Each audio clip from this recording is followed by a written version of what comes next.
오늘 밤에 우리에게 주신 하나님의 말씀은 로마서 12장 3절에서 8절의 말씀, 신약성경 256면입니다.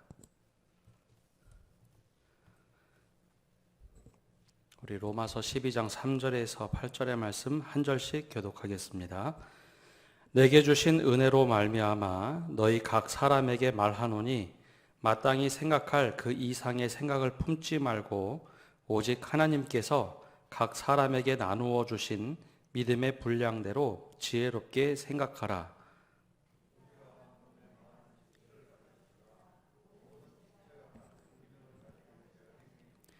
이와 같이 우리 많은 사람이 그리스도 안에서 한 몸이 되어 서로 지체가 되었느니라.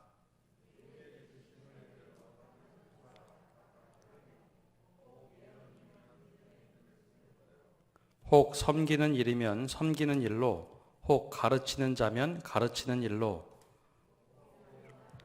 위로하는 일로, 구제하는 자는 성실함으로, 다스리는 자는 부지런함으로, 긍휼을 베푸는 자는 즐거움으로 할 것이니라. 아멘. 우리 계속해서 로마서 말씀 강의하고 있습니다. 이제 로마서 12장에 들어서면 하나님께서 우리에게 하시는 말씀을 구체적으로 이제 표현하기 시작합니다. 오늘은 그 주제에 다양성 속의 일치라는 주제로 함께 말씀을 나누고자 합니다. 우리의 신앙은 말씀에 기초한 신앙입니다. 미신들은 말씀이라는 것은 없고 행위에 근거한 신앙을 갖고 있습니다. 내가 정성을 다하면 신들이 받아줄 것이다 라는 것이고 그 신들이 우리에게 복을 준다라는 것이죠. 그것은 행위에만 달려 있습니다. 내가 어떻게 정성을 다하는가? 말씀의 기준이 없기 때문에 혹은 어떤 가르침의 기준이 없기 때문에 내가 원하는 것을 그대로 신에게 투영을 해서 신이 이렇게 하면 내 정성을 받아줄 것이다 라는 행위에 집착을 하게 됩니다. 그런데 우리는 그것이 아니라 말씀에 근거한 신앙을 갖게 됩니다. 즉 정성을 다하는 것 이전에 말씀의 우리를 향해서 뭐라고 하시는가? 하나님의 말씀인 계시를 통해서 우리에게 무엇을 가르치고 있는가? 그 말씀을 듣고 행하는 것. 그래서 말씀의 기준이 된 신앙이다라고 이야기합니다. 이것을 뒤집어 말하면 말씀에 근거하지 않은 신앙은 건강하지 못한 신앙이 된다라는 것입니다. 즉 행동을 아무리 열심히 해도 말씀에 근거하지 않고 내가 원하는 대로 열심을 냈을 때 그것을 보고 관역이 잘못된 상황에 빠져버리면 그것으로부터 회심할 때 우리는 그 단어를 회개라고 사용합니다. 메타노이어라고 해서 회개라는 것은 내 노력으로 열심히 이것이 관역인 줄 알고 끝까지 갔는데 이게 관역이 아닌 겁니다. 이것이 하나님의 뜻인 줄 알고 열심히 갔는데 아니었을 때 다시 돌아가는 것, 그것을 보고 회개라고 하죠. 그 회개의 근거도 말씀입니다. 즉 말씀에 기초한 신앙이 될 때 그것을 보고 건강한 신앙이다라고 얘기하죠. 그래서 우리가 사도신경으로 늘 고백하지 않습니까? 성삼위 하나님을 고백합니다. 창조주 하나님, 우리 독생자 아들 구원자 예수님, 그리고 성령님의 교통하심을 고백을 합니다. 그리고 공교회가 있는 것, 그리고 성도의 교제, 그리고 우리가 다시 사는 부활, 영원히 사는 영생을 믿습니다라고 고백을 하죠. 그 기초 위에 우리가 신앙을 두어야 건강한 신앙, 바른 신앙이 됩니다. 이것을 알지 못하고 그냥 신앙생활을 하면 열심히는 하고 있으나 때로는 잘못된 방향으로 가는 경우가 너무 많이 있습니다. 그래서 말씀에 기초하는 것이 얼마나 중요한 것인가? 사도 바울이 교리를 먼저 이야기를 합니다. 유대인 그리스도인들과 이방인 그리스도인들이 그렇게 갈등이 있을 때 다른 경우에는 우리 이거 믿음대로 잘 합시다 라고 이야기할 것 같은데 그것이 아니라 우리의 정체성이 누군가, 우리 모두 죄인 아닌가, 하나님의 은혜로 구원을 받았는데 도대체 우리가 어떤 정체성을 가졌기에 이렇게 하는가, 그 교리를 먼저 이야기한 후에 12장부터 그리스도인의 삶에 대한 이야기를 하기 시작합니다. 바로 오늘 말씀부터 본격적인 그리스도인이라면 어떻게 살아야 될 것인가, 먼저 교회 내에서 이야기를 합니다. 우리 3절 말씀 함께 읽어보겠습니다. 내게 주신 은혜로 말미암아 너희 각 사람에게 말하노니 마땅히 생각할 그 이상의 생각을 품지 말고 오직 하나님께서 각 사람에게 나누어 주신 믿음의 분량대로 지혜롭게 생각하라. 아멘. 우리말에는 번역이 되지 않았는데요. 오늘 이 말씀 시작할 때 헬라어로는 가르라는 말이 달려져 있습니다. 그 말은 왜냐하면 혹은 그러하기 때문에 이렇기 때문에 라는 접속사입니다. 그 이야기를 들어보면 이런 얘기입니다. 이 앞에 있는 한 말 때문에 우리가 지금 이렇게 해야 한다라는 것이죠. 그래서 1, 2절 말씀을 다시 한번 기억해 봐야 합니다. 1, 2절에 그리스도인이 어떻게 살아야 하는가? 1, 2절에 이렇게 기록이 되어 있습니다. 그러므로 형제들아 내가 하나님의 모든 자비하심으로 너희를 권하노니 너희 몸을 하나님이 기뻐하시는 거룩한 산 제물로 드리라. 이는 너희가 드릴 영적 예배니라. 너희는 이 세대를 본받지 말고 오직 마음을 새롭게 함으로 변화를 받아 하나님의 선하시고 기뻐하시고 온전한 뜻이 무엇인지 분별하도록 하라. 1, 2절의 말씀을 요약해 보면 우리의 삶을 하나님께 드리는 거룩한 산 제물로 드려서 합당한 예배의 삶을 살아라 라는 겁니다. 그 구체적인 방법으로는 이 세대를 본받지 말고 흐름을 쫓아가는 것을 멈추고 하나님의 선하신 뜻대로 분별하는 삶, 그렇게 사는 것이 바로 그리스도인의 삶이다라고 대선언을 해줬습니다. 근데 이 말씀을 막상 실천하려고 보면 그 기준점이 굉장히 모호합니다. 우리의 삶을 하나님이 기뻐하시는 거룩한 산 제물로 드리자. 그러면 우리의 삶을 하나님께 다 드리면 다 교회에 와 있어야 될까요? 청년 때에 그런 생각을 참 많이 합니다. 야, 우리 삶을 하나님께 거룩한 산 제물로 드리자, 헌신하자 하면 다들 목회자로 살아가거나 선교사로 살아가야 된다라고 이해를 많이 합니다. 근데 과연 사도 바울이 모두에게 그런 요구를 했을까요? 절대 그렇지는 않았을 겁니다.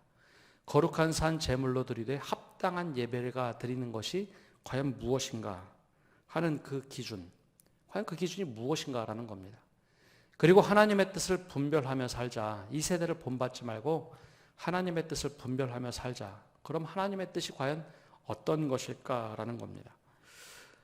이 교회, 이 말씀을 받고 있는 로마 교회는 역사로 따지면 우리 교회보다 신앙의 역사가 굉장히 짧은 교회입니다. 약 10년, 길어야 10년, 15년 채 되지 않은 아주 신생 교회입니다.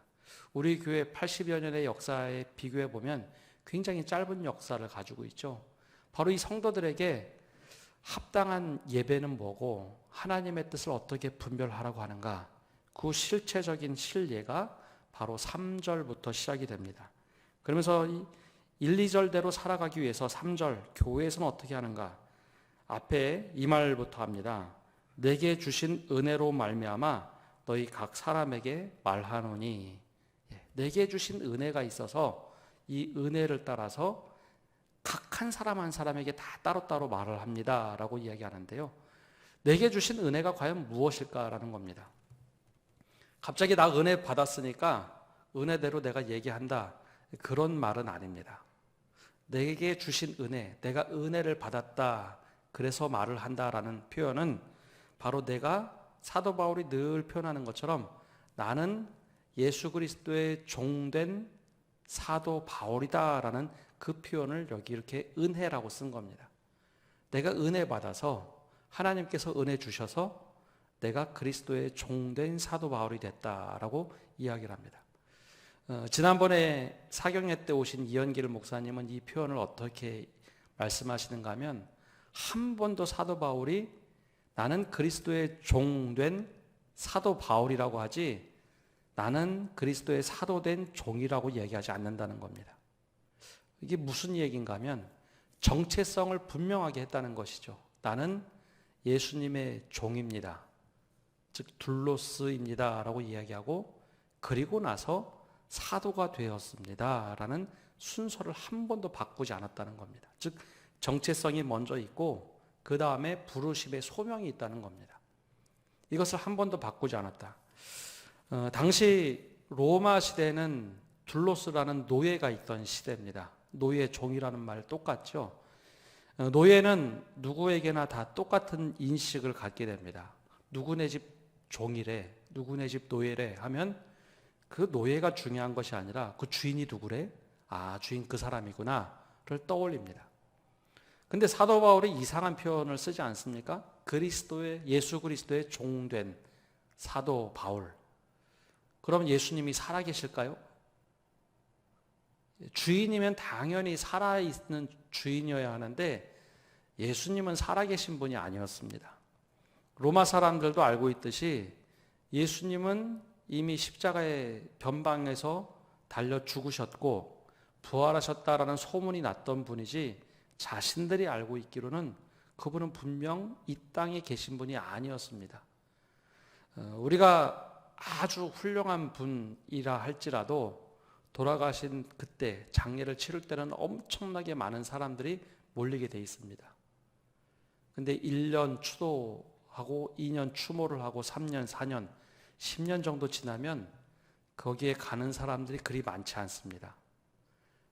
그리고 그를 따르지 않았던 사람은 여간에서는 그 장소에 가지 않는 것이 기본 상식입니다. 근데 사도 바울은 어떤 사람입니까? 예수에 대하여 부정하던 사람입니다.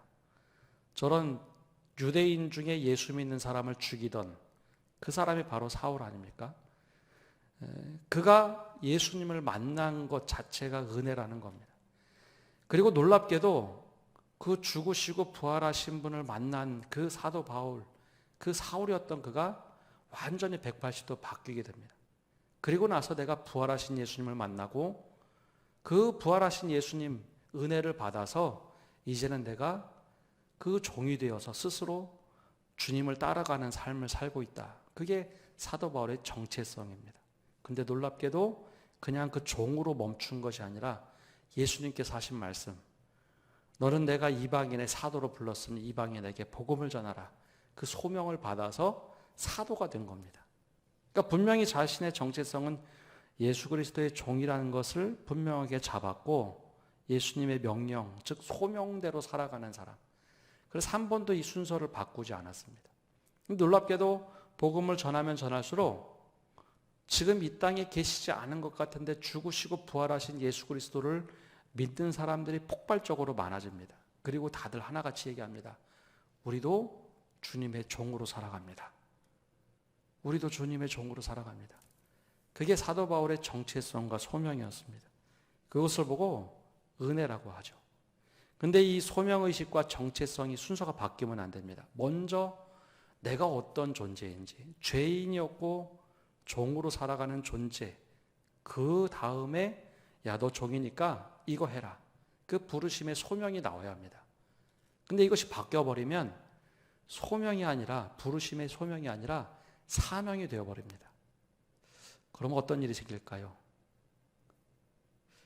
분명히 종으로서 내가 하나님의 뜻대로 살아가야 될 존재가 소명을 따라서 살아가는 순서로 안 가고 소명이 앞서가게 되면 내 욕심 혹은 내 사명이 먼저, 내 일이 먼저가 됩니다. 내 일을 먼저 앞에 딱 두고 그 다음에 하나님의 뜻을 뒤에 따라오게 하다 보니 하나님의 뜻은 뒤로 물러나고 내 뜻이 우선이 되는 사람이 되어버립니다. 사도 바울이 내가 은혜를 받아서 너희에게 명령하노니 라고 했던 말, 나는 예수 그리스도의 종이요 그리고 소명을 받아서 사도가 된 내가 주님의 종으로서 그리고 주님의 뜻을 따라 사도로서 여러분들에게 말합니다 라고 하는데 이 바로 명령합니다 라는 말로 시작을 합니다. 그러고 보니 사도 바울은 철저하게 예수님의 종으로 예수님이 명령하신 대로 지금 내가 행하고 있다라는 고백을 하면서 여러분들에게 1, 2절에서는 권했지만 여러분의 삶을 드리십시오. 여러분 합당한 예배를 드려야 합니다. 여러분들이 정말 하나님이 기뻐하시는 삶이 되어야 합니다. 권면을 했다면 이번에는 명령을 합니다. 여러분 나처럼 해야 합니다. 근데 누구에게 말하는가 하면 3절 말씀처럼 3절 하반절에 보면 이렇게 이야기를 합니다. 마땅히 생각할 그 이상의 생각을 품지 말고 오직 하나님께서 각 사람에게 나누어 주신 믿음의 분량대로 지혜롭게 생각하라. 각 사람 일일이에게 말하는데요. 마땅히 생각할 그 이상을 품지 말고 오직 하나님께서 각 사람에게 나누어 주신 믿음의 분량대로 지혜롭게 생각하라. 길게 번역을 해서 우리말로 뉘앙스가 잘 전달이 안 되는데, 우리 요즘에 랩하는 젊은이들이 많아서 랩할 때 젊은이들이 라임을 넣는다고 합니다. 뭐 끝에 단어를 맞춘다든지 첫 단어를 맞춰서 언어의 유희를 사용하죠. 사도 바울의 이 로마서에도 그런 것들이 종종 나오는데 한국말로 번역해 보면 그 느낌들이 다 사라져 버립니다. 근데 원래 이 말씀에는 어떤 의미가 있는가 하면요, 생각이라는 단어는 원래 포르네인이라는 헬라어입니다. 한번 그 다음 자막 한번 띄워주시겠어요? 예, 생각이라는 단어가 헬라어로 포르네인이라는 단어입니다. 근데 여기서 생각 앞에 피페르라는 단어를 붙이면 과한 생각, 영어로 굳이 얘기하면 오버싱킹이라는 단어가 됩니다. 과하게 생각하다. 과하게 생각하는 것을 우리 성경에는 그 이상의 생각이라고 번역을 했습니다. 생각 그 이상의 생각. 어떤 의미일까요? 내가 생각하는 것보다 나를 훨씬 더 과하게 생각한다. 그러면 어떤 사람이 될까요? 교만하거나 거만한 사람이 됩니다. 그래서 저 표현이 이렇게 돼 있습니다. 휘페로 포르네인, 포르네인. 그러니까 과하게 생각하는 것 생각하지 말고, 그 다음에 낮은 생각, 그 소라는 단어를 붙이면 자기 생각보다 자기 스스로를 좀 낮게 여기는, 그러면 어떤 의미가 될까요? 겸손한, 겸손하거나 건전한 생각. 그래서 우리말에는 표현이 되어 있지 않지만 저게 원래 순서대로 휘페로 포르네인, 노 포르네인으로 되어 있고, 생각하되 소 포르네인, 낮고 지혜롭게 생각하라 라고 이 문구가 되어 있습니다. 그래서 헬라어 문학을 즐겨하는 사람들은 이거 언어 참 잘 썼다 라고 생각할 만한 단어가 확 머릿속에 들어옵니다. 그러면 이거 어떤 의미일까? 마땅히 우리에게 주어진 자리가 있는데 우리 스스로 너무 높게 생각하지 말라라는 겁니다. 스스로를 과신하거나 교만하게 생각하지 말아라. 이것이 마땅히 해야 할 일이라고 얘기합니다. 마땅히 생각할 그 이상의 생각을 품지 말라는 것은 내게 주어진 자리 이상을 생각하지 말고 내가 하나님께서 맡겨주신 그것을 교만하게 생각하지 말고 스스로 거만하게 생각하지 말아야 하는 것, 이것이 바로 이 세대를 본받지 않는 거라는 겁니다. 왜 그런가 하면 로마 시대는 귀족과 서민이 있던 시대입니다. 교회 안에도 신분 계급이 되게 많았습니다. 근데 교회 안에 누가 주도권을 잡든가 할 때 이방인과 유대인들 그 간의 갈등도 있었지만 귀족들과 서민, 종들의 갈등도 있었습니다. 그러니까 밖에서 어떤 일을 하던 사람들이 교회에 오면 그 사람들이 그렇게 높은 지위를 탐내기도 하고 교회 안에서 거만한 생각, 교만한 생각을 가지고 있던 이들이 많았죠. 그래서 사도 바울은 얘기합니다. 이 세대를 본받지 말고 하나님의 뜻이 무엇인지 분별하도록 하는 삶은 무엇인가? 교회 안에서 나에게 맡겨진 것, 마땅히 생각할 그 생각의 분량대로 생각을 해야지 내가 되게 높다고 생각하거나 남들보다 훨씬 우월하다고 그런 생각을 하지 말라는 겁니다. 반대로 우리가 해야 될 것은 각 사람에게 나누어 주신 것대로 지혜롭게 생각하라. 내가 얼마나 낮은 존재인가 겸손하게 생각하라 라고 권면을 하고 있습니다. 내 기준보다 내가 스스로 조금 더 나는 좀 낮은 사람이구나, 남을 더 낮게 여기라, 높여주라 라고 하는 겁니다. 그럼 기준이 무엇일까요? 그 기준은 믿음의 분량이 있다는 겁니다. 각자에게 하나님께서 주신 믿음의 분량이 있는데 그 믿음의 분량보다 내가 너무 과하게 생각하지 말고 그것보다 낮게 여겨서 그것을 충분히 내가 소화할 수 있도록 생각하는 것이 지혜로운 것이고 건강한 믿음이다라는 겁니다. 각 사람에게는 맞는 믿음의 분량이 있습니다. 이것은 많고 적고의 문제가 아닙니다. 그 사람에게 맞는 분량이 있습니다. 그런데 그것을 내가 더 넘어서 내가 이걸 훨씬 더 잘할 수 있는데 남의 것을 탐해서도 안 되고 남의 것을 뺏어서도 안 됩니다. 그것은 내 믿음의 분량을 넘어서는 일입니다. 그러면 늘 분란이 생깁니다. 사도 바울이 내가 은혜를 받아서 이렇게 권면합니다 라고 할 때, 나는 그리스도의 종으로서 하나님께 너 종이니까 이방인의 사도로 부름을 받았으니 그렇게 해라. 사도 바울이 그렇게 살았던 사람입니다. 그러니까 나에게 분량은 이방인들을 위한 사도입니다. 그것을 철저하게 지켜가죠. 그래서 웬만해서는 사도들 앞에서 사도 바울이 굉장히 겸손하게 행동을 합니다. 단 한 번 베드로에게 호되게 따진 적은 있으나 그것은 베드로가 정말 실수해서 이방인 그리스도인들에게 실수해서 그런 것이고, 나머지는 절대로 사도 바울이 사도들 앞에 선을 넘지 않습니다. 왜냐하면 나에게 믿음의 분량이 거기에 있기 때문이죠. 바로 믿음의 정체성입니다. 나를 하나님께서 어떻게 부르셨는가, 그리고 나에게 어떤 일을 맡기셨는가, 그 소명에 따라서 나는 그 이상을 생각하지 않고 그 이하로, 그 밑에서 겸손하게 행해야 한다라는 겁니다. 이것이 바로 그리스도인들이 살아가는 방법이다라고 알려주고 있습니다. 제가 목회를 배우면서 이 말씀에 조금 빗대서 말씀을 드리면, 언젠가도 한번 말씀드린 것 같은데요. 제가 스승으로 모셨던 목사님과 함께 목회를 할 때 부목사들이 한 6명 정도 됐습니다. 가끔 이제 성도들께서 초대할 때가 있습니다. 뭐 한식당 같은 데 초대를 하면 좀 괜찮을 텐데, 간혹 집으로 초대해서 음식을 대접하는 일이 있습니다. 그럼 목사님이 뭐 6명, 7명 앉으면 뭐 4명, 3명 그렇게 4인 테이블에 앉게 되죠. 그럼 목사님이 늘 먼저 얘기합니다. 우리 정량대로 먹읍시다.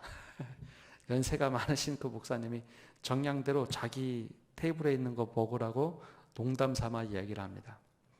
근데 목회자들이 가서 식사를 하면 대접하는 가정에서도 뭐 1년에 한 번 뭐 오는 경우, 몇 년에 한 번 가니, 목사님 많이 드세요 하면서 집에 있는 반찬 많이 꺼내주시죠. 다들 그러시죠? 많이 꺼내주시면 목사님이 식사하다 말고 그 정량대로 먹으라고 했는데 왜 더 먹느냐고, 그만 먹으라고 간혹가다 타박을 하세요. 저희가 속으로 먹다가 왜 이런 거 가지고 타박을 하시나, 사실 맛있는 음식이 나오면 더 먹는 거 당연할 텐데, 한식집 가면은 뭐 각자 딱딱딱 자 숫자대로 나오니까 상관이 없는데, 그 음식을 조금 더 먹으려고 하면 핀잔을 주십니다. 그리고 나서 한 얼마 시간이 흐르고 나서 아침 경건회 할 때 종종 그 이야기를 하세요. 그거 다 먹으면 그 집 식구의 자리인데 우리가 성경을 자꾸 받다 보니 자꾸 있는 것이다. 이렇게 욕심. 먹는 거라는 가장 기본적인 것에서 이 절제가 안 되면 목회에서는 늘 욕심내기 마련이다. 그 이야기를 나중에 꼭 해주십니다. 근데 처음에는 그게 무슨 말인지 몰랐는데, 실제로 그 아주 사소한 것, 이 먹는 거는 기본 욕구이기 때문에요, 사실 웬만큼 노력해서는 절제가 안 됩니다. 그 자리에서 그냥 우리의 생각들이 그대로 고스란히 드러나죠. 근데 실제 목회 딱 현장에 가보면 그게 절제가 안 되는 분들은 목회 현장에서도 절제가 안 됩니다. 조금 다른 차원의 이야기지만 다음 그 사도 바울이 지체 얘기할 때 그 이야기를 조금 더 풀어가도록 하겠습니다. 이것이 바로 우리들의 모습입니다. 각자의 분량대로 우리가 더 이상으로 생각하는 것 하지 말고 그거 더 낮게 여겨서 교회를 이루어가라. 이것이 사도 바울이 성도들에게 처음으로 가르쳤던 겁니다. 욕망이란 것이 소명과 신앙과 같이 섞여버리면 내 욕망을 소명으로 착각할 때가 있습니다. 내 걸 이루면서 하나님의 뜻 이룬다라고 소명을 먼저 갖다 대기 시작하면 정체성이 사라집니다. 하나님이 안 보이기 시작합니다. 이것이 사도 바울이 경고하고 권면했던 것입니다. 실제로 우리 주변에 종종 일어나는 것이 이 모습입니다. 누가 제일 위험할까요? 소명과 정체성이 헷갈리는 경우. 교회에서 제일 위험한 사람은 목회자입니다. 목회자가 소명보다 정체성을 잃어버리고 소명의식이 너무 강해지면 뒤집어지기 시작합니다. 그 다음에 뭐 장로님들, 집사님들, 권사님들이 그 순서를 이어갑니다. 소명의식이 대단히 중요하지만 내 정체성이 무엇인지 잃어버리고 자꾸 사역을 먼저 갖다 대면 모든 것이 깨지고 흔들리기 시작합니다. 사도 바울은 이것을 분명하게 지적을 합니다. 그렇다고 일을 하지 않는 말자라는 것이 아니라 4절과 5절 함께 읽어보겠습니다. 우리가 한 몸에 많은 지체를 가졌으나 모든 지체가 같은 기능을 가진 것이 아니니 이와 같이 우리 많은 사람이 그리스도 안에서 한 몸이 되어 서로 지체가 되었느니라. 아멘. 옛날 기억 성경에는 모든 지체가 같은 직분이라고 번역을 했는데요. 정확하게는 기능이 맞습니다. 이 기능이라는 단어가 원래 행위라는 프락시스라는 단어로 되어 있습니다. 우리가 어떤 실행을 할 것인가. 여기서 중요한 것은 각 사람이 지체고 부름이 다르다는 겁니다. 뭐 이걸 쉽게 표현하면 손이 다르고 발이 다르고 내장에 있는 기능들이 다 다른 것 우리가 너무 잘 알고 있죠. 근데 건강하다는 것이 과연 어떤 것일까요? 사람이 저 사람 건강해 보인다. 그러면 모든 것이 골고루 발달되어 있는 것을 건강하다라고 이해합니다. 키가 크고 작고 그거는 다음 얘기고요. 건강하다는 것은 몸의 전체적인 균형이 맞는 것을 건강하다라고 얘기합니다. 각 지체의 역할을 각자 열심히 노력해서 건강한 것. 근데 만약에 한 팔만 굉장히 굵고 다른 몸은 호리호리하다. 그러면 여러분들 그 모습을 보고 건강하다고 생각할까요? 아, 저 사람은 어떻게 팔만 저렇게 두꺼울 수 있을까? 그렇게 생각하실까요? 그것을 보고 건강하다고 말할 사람은 없습니다. 즉 우리 몸에 있는 모든 지체들은 각자의 기능과 고유한 원리대로 움직여야 건강한 몸이 됩니다. 아까 제가 목회자 얘기하다가 뒤에 한번 말씀드린다고 했는데요. 그 절제가 되지 않으면 이 교회 안에서도 목회자들끼리 똑같은 일이 일어나고 사회에서도 아마 똑같을 겁니다. 목회자들이 많은 교회들은 각자의 역할이 아주 정확합니다. 저도 이제 부목사 생활을 한 10여 년 하다 보니 보통 교회들 부임해 가면 2년마다 교구와 위원회를 맡게 됩니다. 뭐 전도위원회, 세계선교위원회, 사회봉사, 뭐 새가족부, 그래서 2년마다 이걸 돌아가게 되는데요. 한 교회 오래 있으면 보통 3번, 4번 정도 위원회를 맡게 됩니다. 그러면 자신이 맡은 위원회가 아주 구획이 분명합니다. 교구도 분명하죠. 근데 이 욕심이 과한 사람들일수록 내가 더 잘한다고 생각할수록 나는 지금 새가족위원회인데 저쪽 전도위원회 쪽에 늘 기웃기웃하는 사람들이 있습니다. 그러면 종종 이 다툼이 나요. 목회자라도 다툼이 납니다. 이거는 내 영역이니 서로 넘어가지 않는 것. 교구도 마찬가지입니다. 교구 이쪽 교구가 다 저쪽 교구로 바뀌게 되면 도와줄 수는 있지만 그 교구 이렇게 해라 저렇게 해라 라고 말을 하지 않습니다. 그거는 월권이라고 서로 이해를 하기 때문입니다. 선배고 후배고 그거는 상관없이 조언을 해줄 수는 있지만 저 성도는 어쩌고 저쩌고 혹은 저 성도를 대신해서 신방 가고 하는 일을 하지 않습니다. 왜냐하면 그러면 모든 질서가 깨지기 때문이죠. 그러나 아까 말씀드린 대로 먹는 것 하나에서 그게 절제가 되지 않으면 이것저것 다 하는 분들이 있습니다. 특히 한 교회 오래 있는 사람들은 내가 오래 있었으니까 그거 잘 몰라서 그래 하면서 다 합니다. 그러면 교회가 절대 건강해지지 않고 목회실 분위기도 절대 건강해지지 않습니다. 작년에 우리 교회 와서 한번 올 초에 말씀을 전하셨던 이군수 선교사님이 인도네시아 바탐에서 사역을 하시는데요. 인도네시아 바탐은 우리 교단 선교지 중에 가장 건강하다라고 불리는 선교지입니다. 거기 처음에 갔던 시니어, 이제 선배 선교사들이 정말 털을 잘 닦아 놓았습니다. 각 지체의 역할, 이것이 정말 지체의 역할이구나 보일 만큼 잘 해놓았습니다. 어떤 것이 잘한 것이냐면 이제 조만간에 은퇴하시는 김동찬 선교사님이 계십니다. 벌써 그곳에 가신 지 한 30년이 되었는데요. 처음에 그 선교지를 털을 참 잘 닦아놨습니다. 뭐 학교 사역, 개인 사역뿐만 아니라 굉장히 방대하게 사역을 합니다. 근데 후배들, 이제 후임 선교사들이 그곳에 오면 제일 먼저 해주는 것은 당신 이거 하십시오를 절대 안 합니다.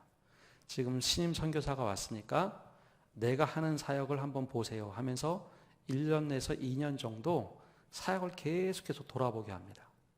그리고 시니어 선교사들이 뭐를 만들어 놓는가 하면 공동사역이라는 것을 만들어 놓았습니다.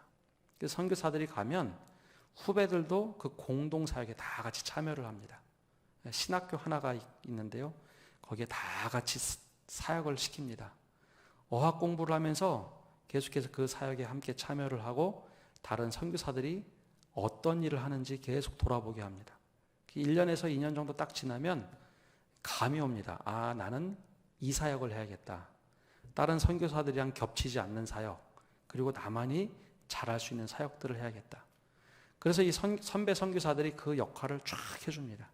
그래서 본인이 2년이 딱 지나고 사역을 할 때쯤이면 서로 회의를 해서 서로 다시 구획을 나눕니다. 아, 그 사역은 이게 제일 좋겠다.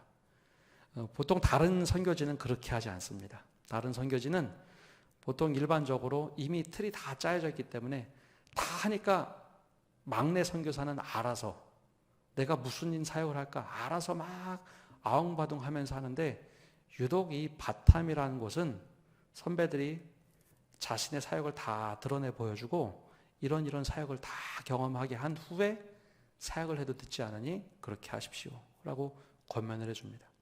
바로 이 지체가 무엇인지 정확하게 잘 보았던 사역자들입니다. 한번 다 둘러보게 하고 내가 뭐를 제일 잘하는지, 그리고 같은 사역을 하면서도 내가 어떤 것이 부족한지 다 본 다음에 아, 나는 이 은사가 맞구나. 그 사역을 하게 하는 거죠. 그래서 오늘 말씀에 나오는 것, 각 지체로 있다는 것, 그 대신 넘어보지 않고 각자의 고유 영역이 있는 것, 그것을 보고 사도 바울은 이것이 바로 성도들이 그리스도인답게 살아가는 모습이다라고 이야기를 하고 있습니다. 이것이 이 세대를 본받지 않는 방법이기도 합니다. 이 시대와 그 당시에는 다른데, 그 당시에는 그런 일이 없었습니다. 힘이 센 사람이 나 이거 하고 싶은데, 귀족들이 이거 하고 싶은데 하면 모든 사람들이 말릴 수가 없었죠. 그럼 그렇게 하면 되는 겁니다. 힘센 사람들이 그냥 하면 그렇게 되는 거예요. 그렇게 되는 세상이었죠. 근데 교회는 아니라는 거였습니다.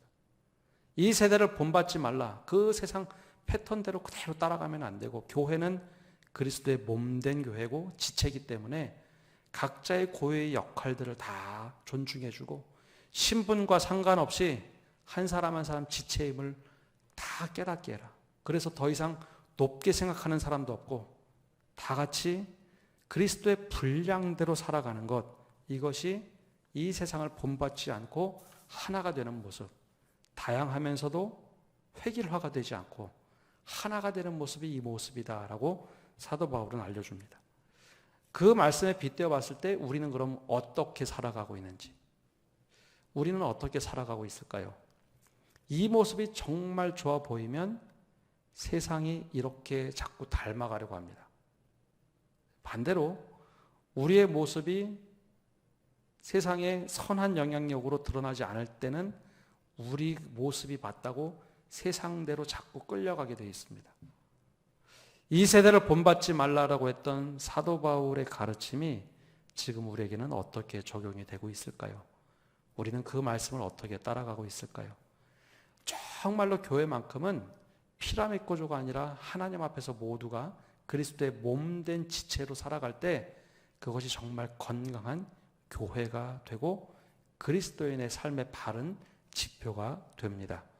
오늘 이 모습대로 살아갈 때 우리 교회가 그 어려움을 딛고 사는 교회, 또 위기를 딛고 사는 교회가 되기를 간절히 축복합니다. 기도하겠습니다. 하나님 감사합니다. 오늘도 저희가 주님 앞에 나와 말씀을 듣고 기도합니다.